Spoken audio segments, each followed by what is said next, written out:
ఏమనుకుంటున్నాడు?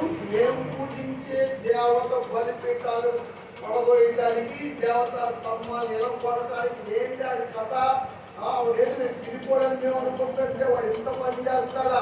వాడంతా తేలుస్తా ఉన్నాడు. అప్పుడు ఆ నాన్న ఒక సలహా చెప్పాడు. ఏమండి, మీ దేవుడు బయలు దేవుడు అంటున్నారు కదా, మరి మీ దేవుడు ఇంకోనుగా మరి వాయించుకోవచ్చుగా, మరి గొడవ ఎందుకు? మీరు అరవటము వాడు అరవటం ఎందుకు? ఆడేదో బయలుగానే వాదించుకోవాలి, వాడు కూడా వాదిస్తాడు, వాళ్ళతో తెలుసుకుంటారు. కాబట్టి వాడు కూడా ఒక పేరు పెడతారు. ఏం పేరు? ఎదురు బయలు. ఇదేం బయలు, ఇదేం బయలు. ఇద్దరు వాదించుకునేవాడు. అది వాదించుకొని వాడు దేవుడు అయితే వాడు న్యాయం చేసుకుంటాడు.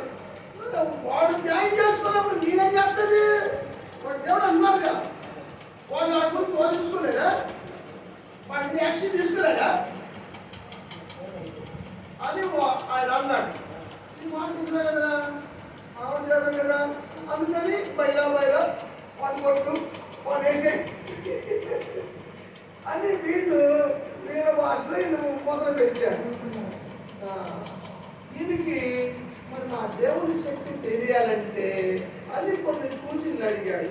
మంచు పడి వరి మంచంతా కూడా తడవటం ఒకటి, లేకపోతే వరి మంచు తడవకోకుండా మధ్యలో చుట్టూగా తడవటం ఒకటి. దేవుడు రెండు చూపించాడు.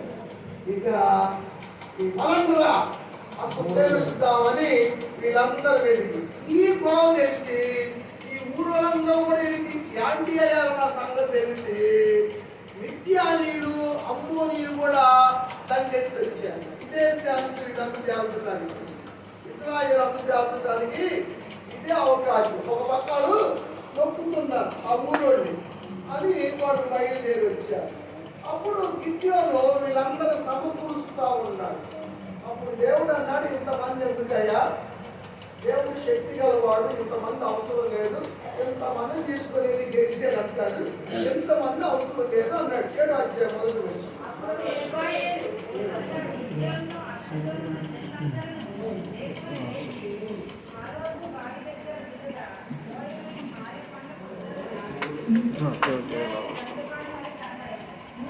నిలబడ్డారు. చాలా మంది ఉన్నారు.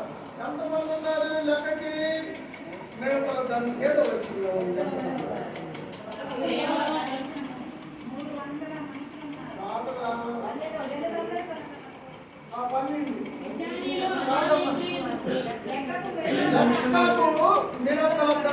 ఉన్నారు ఎవరు?